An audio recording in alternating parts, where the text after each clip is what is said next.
जिथुनाखि बोथोरनि जिथुनाखि टेम्पारेचार आरो मिथिंगानि थासारि बेखौ नोंथांमोननो गिबियाव एसे दिन्थिग्रोनोसै। जोङो गोबां बाथ्रा सावरायगोन दिनैनि लाइभआव। थ' गिबियावनो नोंथांमोना नायना लाग्रोदो।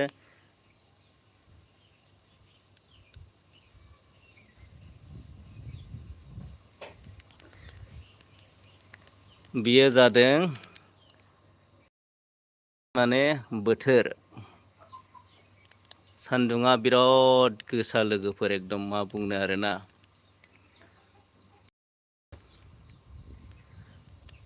माने जेरावबो थाब्लाबो माने गोजोननाय गैया आरोना।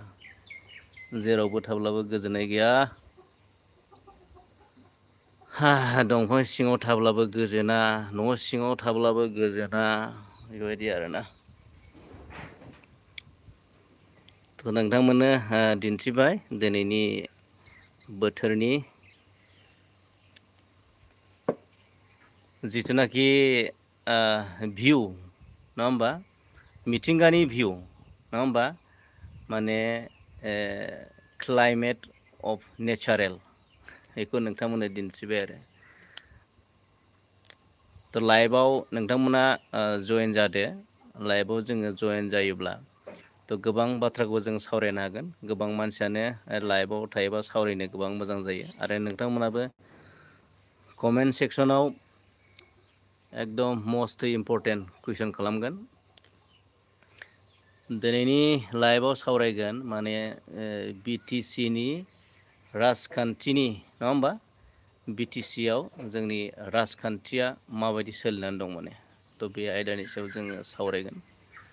थ' नोंथांमोना लाइभआव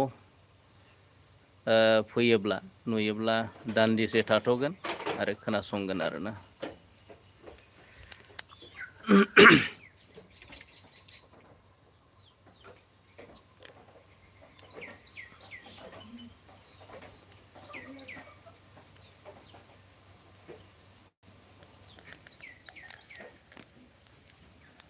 हेलौ दे माबार थाब-थाबनो लाइभआव जয়েन जादो।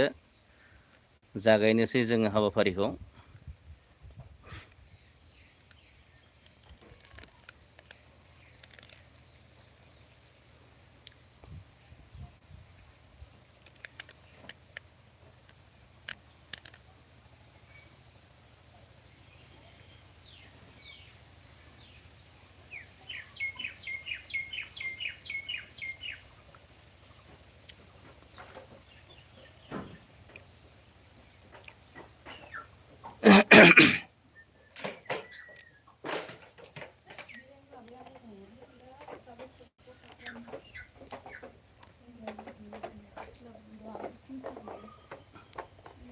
ना गुरहैसै?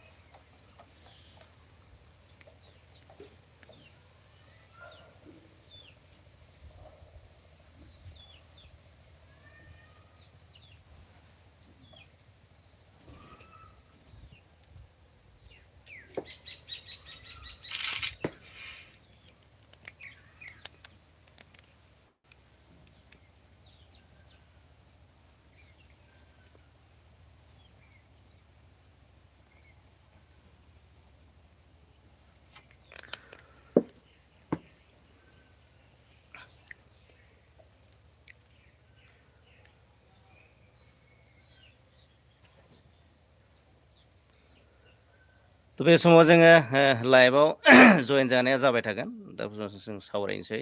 मानोना बे साननैसो जोङो माने बि टि सि नि जि राजखान्थिनि जि बारहावा बेयाव जोङो फ्राय जोङो ससियेल मिडियायाव जोङो नुनो मोनगासिनो दं। माने जोङो ससियेल मिडियाखौ जोङो नोजोर बोयोब्ला ससियेल मिडियाखौ जोङो मोनसे एनालाइसिस खालायोब्ला जोङो बिजिरोब्ला मानोना जोंहा दा जिथुनाखि सोलिफु सरखार बि पि एफ सरखार ना बि पि एफ सरखारनि जोंहा मावफुं सोद्रोमा मानाव गेदेर जोंहा हाग्रामा महिलारि बिथाङा ससियेल मिडियायाव माने गोबां बाथ्रा बुंगासिनो दं आरो बे बाथ्राफोरानो जादों माने UPPL पार्टि आरो मानाव गेदेर माने प्रमद बर'नि सायाव माखासे गोबां बाथ्रा बुंनायखौ नोंथांमोना खोनानो मोनगासिनो दं, नोंथांमोना नुनो मोनगासिनो दं। मानोना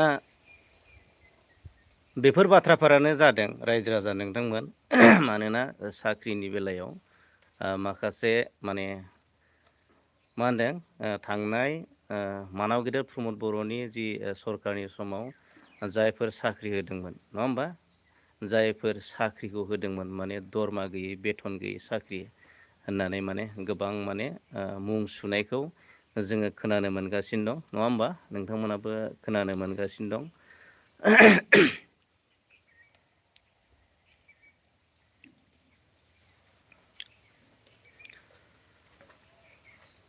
जेराव बिनि अनगायैबो गोबां बाथ्रा बिथाङा ससियेल मिडियानि गेजेरजों बुंदों।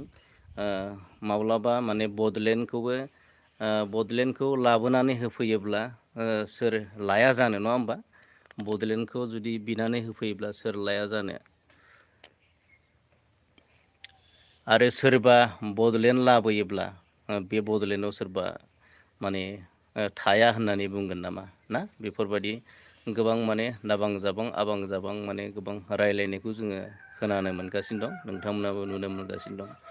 थ' बे बाथ्रायावनो दा जोंहा नैबेफोरबायदि दरमा गैयै जिथुनाखि साख्रि होबाय होनायनि सायाव, जेरै BTC सेक्रेटारियेटनि जि साख्रि, जेरै फरेस्टार 1 फरेस्ट गार्डनि साख्रि नङा होमबा, थ' बेफोरखौ माने इलिगेल होननानै माखासे मुं सुनायखौ जोङो खोनागासिनो दं, नोंथांमोनाबो खोनागासिनो दं।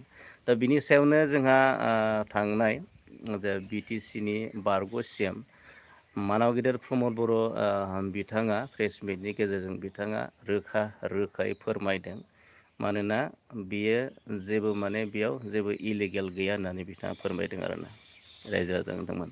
माने फुल ट्रेन्सपेरेन्सि, फुल प्रसेस आरो फाइनेन्सियेल एप्रुभेल गोनांमोन आरोना, आरो उइथ इन्टारभिउजोंसो बे माने एपइन्टमेन्टखौ होनाय जादोंमोन आरोना।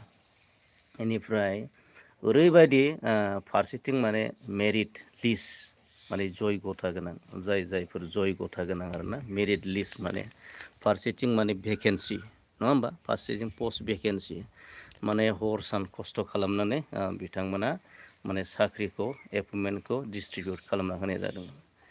थ' बिथाङा रोखा फोरमायबाय, दा साख्रिनि बेलायाव जेबो माने बेबादि माने इलिगेल, जायखौ जोङो माने ट्रेन्सपेरेन्सि माने अपेनलि माने लिगेलि होनाय जादोंमोन, बे बाथ्राखौ बुंदों आरो रायजो राजा नोंथांमोन।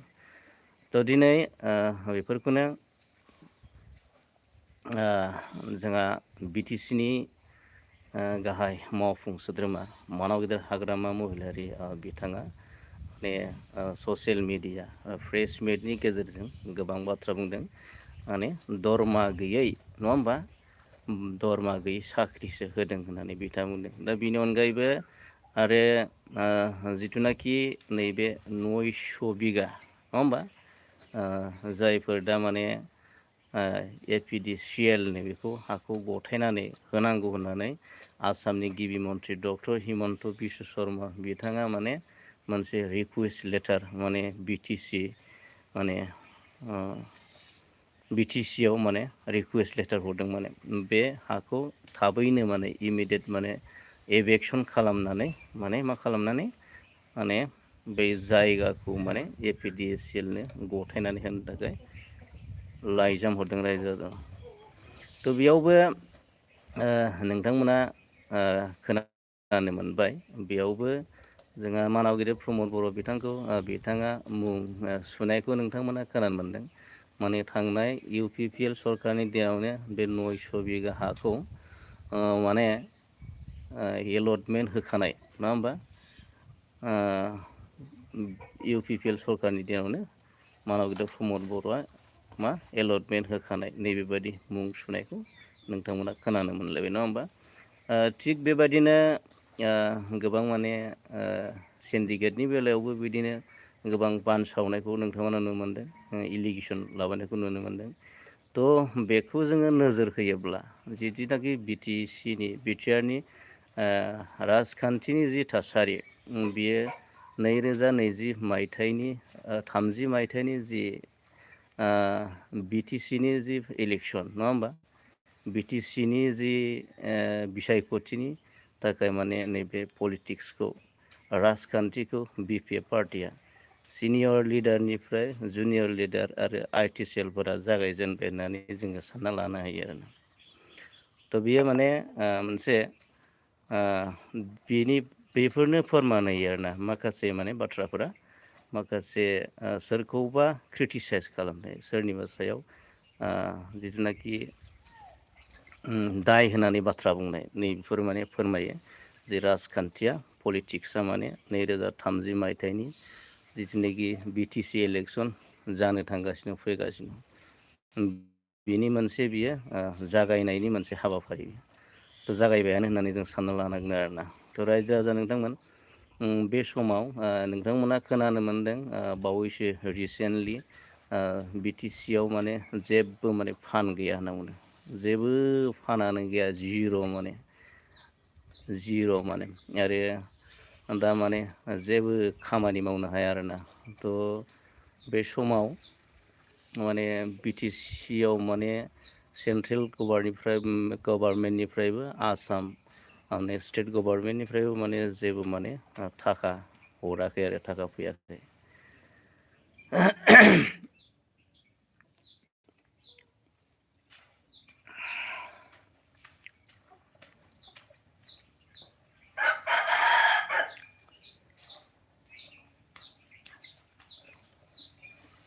थ' रायजो राजा नोंथांमोन, बे समाव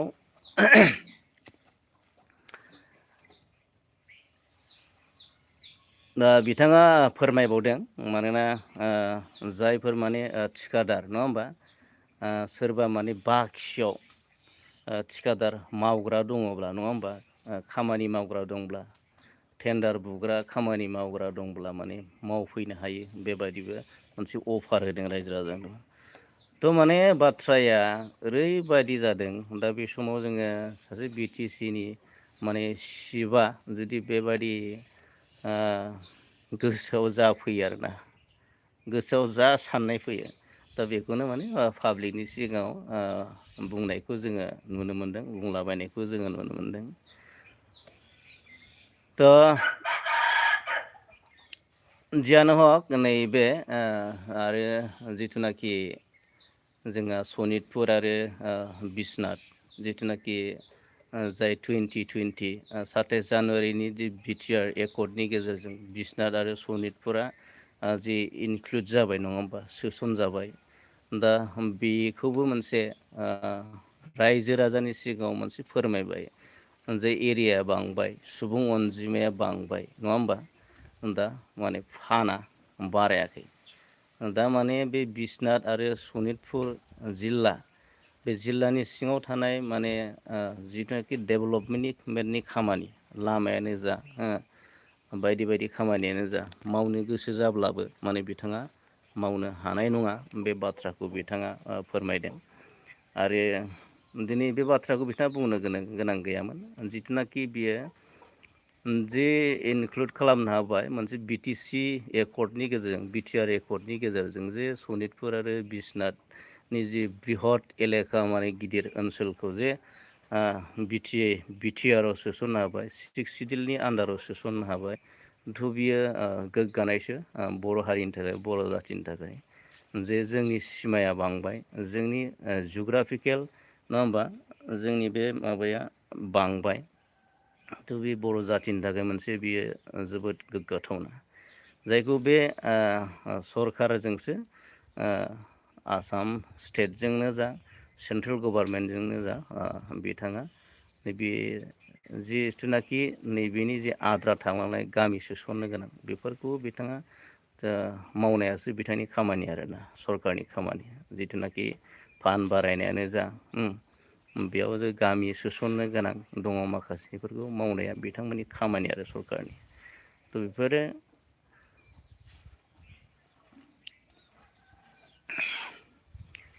थ' आसा खालामबाय थ' बेबायदि सोलिगासिनो आरो माने जिथुनाखि बिटिसिआव बेबायदि माबाफ्रा सोलिगासिनो दं रायजो राजा नोंथांमोन आसा खालामो जाहाथे जोंनि गेजेराव पार्टिजों पार्टि जि मुं सुलायबाय थानायखौ जाहाथे गारनानै नङा होमबा दोनथ'लायनानै जौगानायनि मोनसे मोजां खामानि मावलांगोन जाय सरकारा दिनै बे बड'लेण्ड बिटिसि बिटिआर 6 सिडिउलखौ सालायगासिनो दं थ' बिथांमोना मोजां माने फुलफिल माने एकदम